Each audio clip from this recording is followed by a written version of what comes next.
Hello, Dominic here from the Bournemouth Writing Festival. Looking forward to welcoming you on the 26th, 27th and 28th of April 2024. Now, last week we had our launch event at Street Goose and it was so exciting to see our speakers and some writers and people from our community all come together to celebrate the official unveiling of our festival happening in April, as well as our two competitions. Now, I'm so excited. I did say this at the launch, but we already have had entries from across the world entering our poetry and flash fiction competition, from Dubai, from Australia, from the United States, from Canada. I saw today that we had somebody from the state of Idaho. So the Bournemouth Writing Festival is going global. Now, one of the two competitions we're running is for children, children in primary schools and secondary schools and home educated children within Dorset.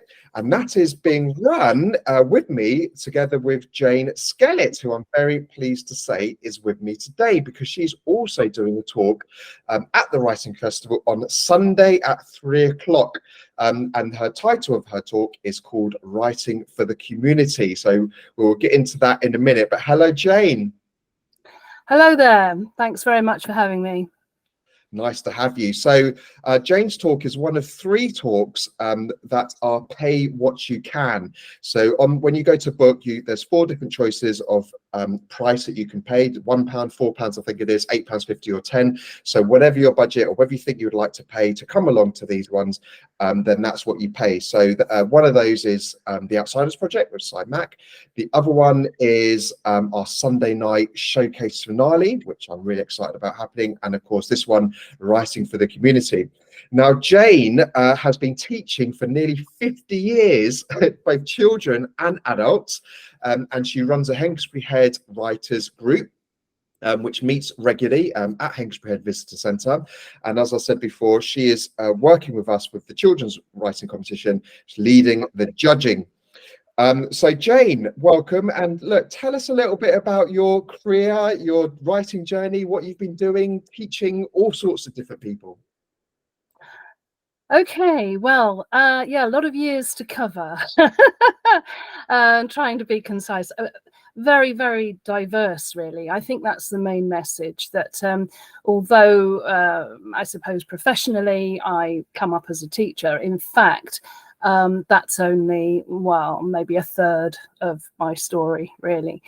Going right back to beginnings, well, no, let's come to where I am now, actually, and then sort of link it round in a circle. I've developed something that I've had to kind of try and give it a title. So I've called it Open Arms Drifting, which sounds a bit kind of weird, very poetic, but then I do write a lot of poetry and I do think in that way. And I call it that. I think it's easiest to start there, really, because I've realized, looking back on all these many, many years of being involved in writing, I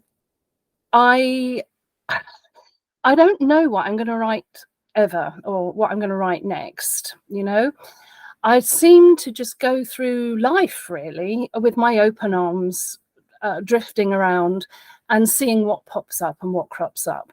And because I've always been involved in lots and lots of community work, both in school and outside school, and I started my career before I actually trained as a teacher. I worked in community theatre, community arts. I worked on the Playbus project in Bristol. I've worked in very deprived areas. Most of the time I've been, you know, this was during the late 70s, early 80s, when there was still money swashing around. A lot of support for community arts projects, and I was very, very fortunate to experience all of that. And I think it's that really that gave me this feel of, well, actually, if you just look around you, there's so much that you can write about and so much that you can use your writing skills once you feel confident with them and you've honed them a bit and you've had a few little things published here and there to build your confidence, and you think, oh, actually, maybe I'm okay. Maybe, you know, my writing is reasonable. Maybe I can offer it to help these groups, you know, whoever needs help. So actually, I've worked mostly not with writing groups and not within an educational context, but actually going to be with groups, working with them in whatever way, and discovering that they need a writer to help them in some way. They need a writer to help them with marketing, or whatever it is, all sorts of it, or just someone who will write reviews for them, or who will reflect.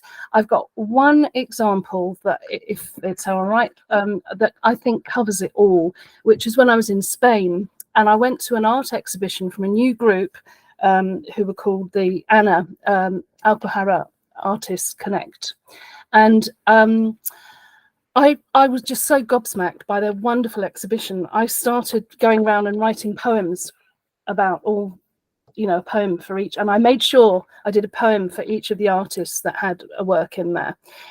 And when they saw them, they came to me and said, "Oh my goodness, would you join our group? We need a writer. We need someone who can write applications for grants. We need people, we're artists, we're visual artists, we're not writers, and we could really do with your help. And actually, would you like to interview us so that we've got an interview written up so that we can use that on our blogs and, for our own marketing?" So for each artist featured in this booklet that we published, there's the original artwork, well, there's a print of it, my poem, and then there's my written interview, which I did very artistically. I did it. They were very pleased with them. They just said, "Wow, we've never had anyone writing about us like this before." And that then got published in a book, which is called The Spark in the Heart. And there are 3, it's a trilogy, because they then asked me to come and take the minutes of their meetings, because they hadn't got anyone who had the skills to do that job, So I got terribly involved with them. And that's because they're not a group of writers. So that's a kind of real typical example of the sort of stuff that I get involved with in all sorts of areas. That's wonderful, and it sounds like you have and still do work with such a broad range of different community groups and people, I suppose.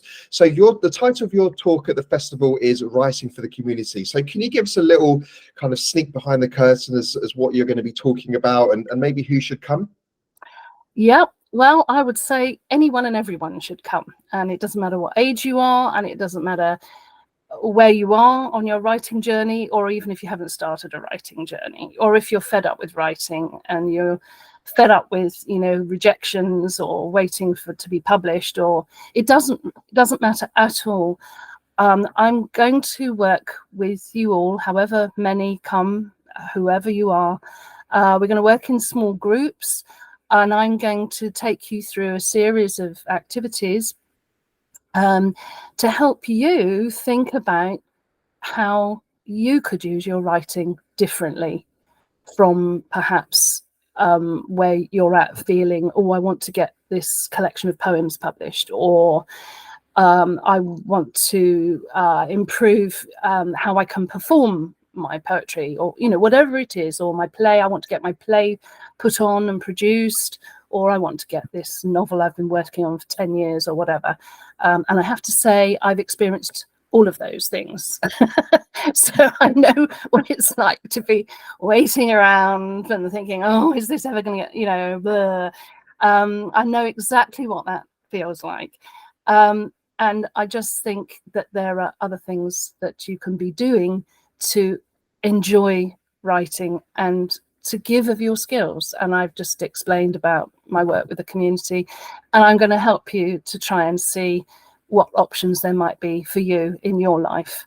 So it's going to be very personalized. You'll be able to take away from the session, I hope, some ideas about what you might do with your writing. Yeah. So therefore, it's not necessarily about writing to be published and make money. This is more about publishing, I suppose, for yourself, but also kind of expressing your writing and your words to other people to help them in the community. Yes, that's right. And the strange thing is that the more you do it for the giving of it, for the serving of the community, it is extraordinary. What goes around comes around, because you find yourself getting published without even thinking it is going to happen. You don't even have to try, because they will put you in their journals, they'll put you on their website, they'll put you all over the place, and they'll be so thankful that they've got someone who can express their ideas for them, that or respond to what they're doing. So, for example, writing reviews and things, you know, I've had lots of play reviews and things that I just send in and just say, here we are. If you like this, you can, you know, do what you like with it. Just enjoy it. This is what I enjoyed from the theatre piece I saw or something. And I've been internationally editing poetry books for ex-Libris people who actually work out of Kerala in India, but they're international. And they invited me to come and help them with editing all their poems and, you know, putting it in publications. Now, I never thought any of my work would be published at all, but there you are. It is, you know, it's I'm part of it. I'm part of it. It's about being part of it. And in that way, you get the most amazing sense of feedback and you become part of those communities.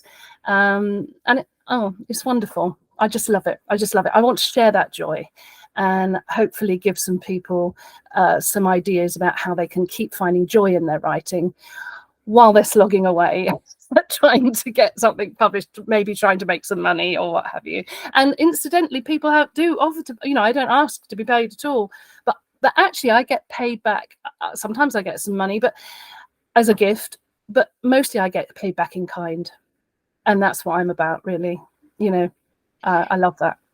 So it's like writing for yourself and then putting out the universe and seeing what happens. So yeah. Which is so refreshing and lovely to think about, isn't it? Because everyone's so money orientated in this society, and you know, and we always think we've got to write to get an agent and to get published and make loads of money and blah blah blah. So okay, so the people that come to your talk, what are you hoping that they kind of leave with? What would be your ideal scenario? Well, I think maybe just that they've had some new, you know, doors opened to them, some new ideas as to where they might go with their writing.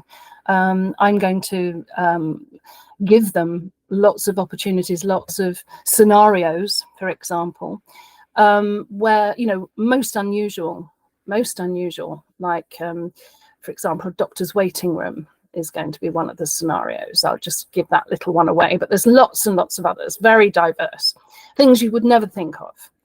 And then challenge them to think, now, okay, what kind of writing could go on here? You know, question number one, what kind of writing, and then what could you offer to this situation in terms of writing? And hopefully, even if everyone goes away with just one main idea from that they think, oh yes, there's that knitting group that my grandma goes to. Now, I know they sit around knitting and telling stories all the time. They might like to have a collection of their stories. I could go and listen and, you know, offer to write them down, and they'd be thrilled. They'd absolutely love that. And they'd want to give it to their children, their grandchildren, all their friends. And suddenly your writing is out there, you know, in the community. So there might be, I'm just hoping everyone will find at least one thing that they might think, oh, yes. And then, you know, it might not happen for a little while, but it's all about keeping your arms open and drifting, really. That's what it's about. Okay, wonderful. That sounds very exciting, and you know, and we can hear the joy from your voice. So Jane Skellett's talk and workshop is called Writing for the Community, and it's on Sunday at 3 o'clock at the Pavilion Dance. And as I said earlier, this is a pay what you can event. So thank you so much, Jane, for joining me today. That's a pleasure. Lovely to talk to you, and I'm really looking forward to everything at the festival. I want to come to everything. It's all so diverse. It's absolutely brilliant. Well, thank you for saying that, and thank you for being such a supporter and for being a massive help and support for the Children's Writing Festival. Hengistbury Head Writers Group meets regularly at Hainsbury Heads Visitor Centre, and you can find the details on our website under the local writing groups, which is under about the writing festival. That includes all the different writers' havens and informal writing groups that are going on in our area. So thank you, Jane, and thank you to everybody for joining us today. Look forward to seeing you in Bournemouth on the 26th, 27th and 28th of April. Take care.